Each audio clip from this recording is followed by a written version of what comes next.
Halo saudara-saudara, salam sehat ya. Jumpa lagi bersama saya Isidorus Lili Jawa. Apa jasa Pak Jokowi untuk NTT? Nah, kalau kita bertanya ya tentang apa jasa, apa kebaikan Pak Jokowi untuk NTT, saya pikir jawabannya itu ada di hati dan mulut masyarakat Nusa Tenggara Timur. Masyarakat NTT, saya yakin bisa memberikan jawaban bahwa Pak Jokowi sudah banyak ya memberikan jasa baiknya sebagai presiden untuk memperhatikan pembangunan di Nusa Tenggara Timur. Saudara-saudara, kalau kita bandingkan dengan presiden-presiden sebelumnya, Presiden Jokowi ini memang luar biasa perhatiannya untuk Nusa Tenggara Timur. Berdasarkan data, Pak Jokowi itu ke NTT sudah sebanyak 22 kali.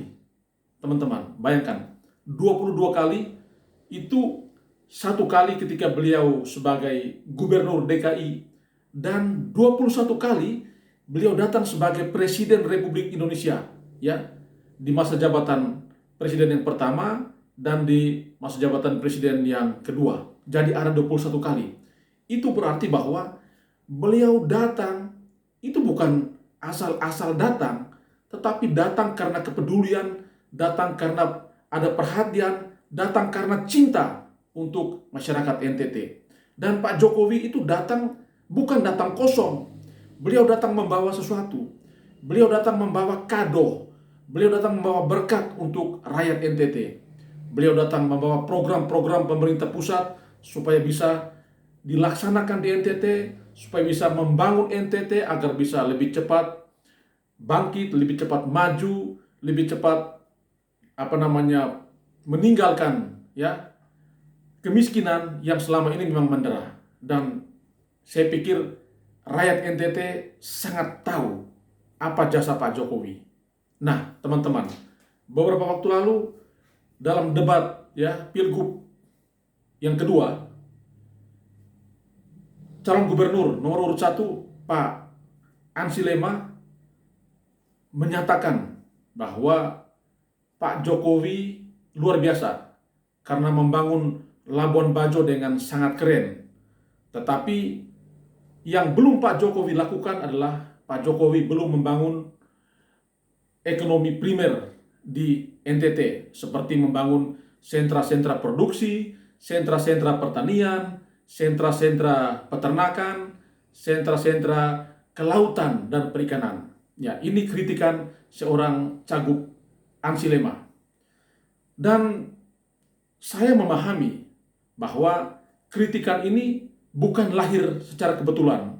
Ini memang sudah dipikirkan, sudah dipertimbangkan, dan ada sufisio rasionis, ada alasan yang mencukupi. Karena itu bagi saya wajar-wajar saja kalau seorang Pak Ansi Lema memberikan kritik terhadap Pak Jokowi. Ya, walaupun saya tahu bahwa ada reaksi publik ya berkaitan dengan pernyataan ini, tetapi kita tetap menghormati ini pernyataan yang lahir dari seorang calon gubernur, sah-sah saja. Nah, karena itu saya pikir semuanya kembali ke rakyat NTT. Rakyat NTT yang akan menilai apakah betul Pak Jokowi belum membangun ekonomi skala primer di NTT, ataukah memang beliau sudah membangun banyak hal untuk NTT. Saudara-saudara, selama 10 tahun sebagai presiden, Pak Jokowi itu luar biasa perhatiannya untuk NTT. Seperti saya katakan tadi ya, 21 kali datang ke NTT. Beliau membangun kurang lebih 7 bendungan besar di NTT. Ya, mulai dari Rotiklot di Atambua, lalu Ragnamo di Kabupaten Kupang, Nampung Gete di Sika, Lambo di Mbai, sekarang sedang dibangun Manikin juga di Kabupaten Kupang, dan sekian banyak bendungan lainnya. Lalu belum ditambah lagi embung irigasi, bahkan beliau membangun yang namanya sentra produksi berupa food estate di Sumba Tengah, dan begitu banyak program. Saudara, Pak Jokowi ini kan punya menteri-menteri, ada begitu banyak program kementerian yang dilaksanakan di NTT, dan itu sangat berkontribusi untuk masyarakat Nusa Tenggara Timur. Belum lagi skema-skema bantuan sosial ya, berupa Kartu Indonesia Sehat, Kartu Indonesia Pintar, ya, dan berbagai program lainnya. Ini jasa besar Pak Jokowi bagi NTT. Karena itu saya pikir masyarakat NTT tidak akan ya memungkiri ini atau bahkan tidak akan mengatakan bahwa Pak Jokowi belum membangun apa-apa untuk NTT. Ya, bahwa ada kritikan seperti yang saya katakan tadi, ya itu silakan, itu urusan calon gubernur yang nanti akan dinilai oleh rakyat NTT. Tetapi Pak Jokowi itu sangat mencintai NTT, Pak Jokowi itu luar biasa perhatiannya untuk NTT, karena itu beliau mau datang 21 kali ke NTT. Ini kalau kita lihat ya, membuat iri provinsi-provinsi lain. Bayangkan, NTT sampai didatangi sebanyak 21 kali. Coba kita cek di provinsi lain. Mungkin aja hanya 1-2 kali atau beberapa kali saja. NTT luar biasa. Karena itu saya pikir jasa baik Pak Jokowi ini harus kita rawat, kita kenang, tapi memang ini menjadi tugas kita dan juga termasuk tugas pemerintah agar apa yang sudah dibangun oleh pemerintah pusat di sini harus dirawat, dijaga, dan harus ada tindak lanjutnya. Misalnya, pemerintah pusat sudah membangun bendungan, maka pemerintah daerah harus membangun jaringan sekunder, jaringan tersier, supaya apa? Air dari bendungan itu bisa dialiri sampai ke sawah, sampai ke lahan pertanian, ya, sampai ke tempat-tempat produksi petani, seperti itu. Sehingga apa? Ada manfaat yang besar dari hadirnya infrastruktur bendungan yang sudah dibangun, seperti itu. Jadi jangan cuma berharap kepada pemerintah pusat, tetapi pemerintah provinsi, pemerintah kabupaten kota itu punya tanggung jawab besar untuk turut membangun Nusa Tenggara Timur, saudara-saudara.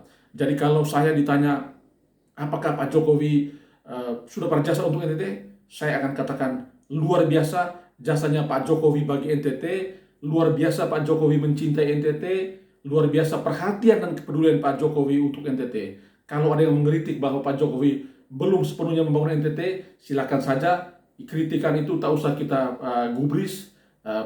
Itu bagian dari demokrasi.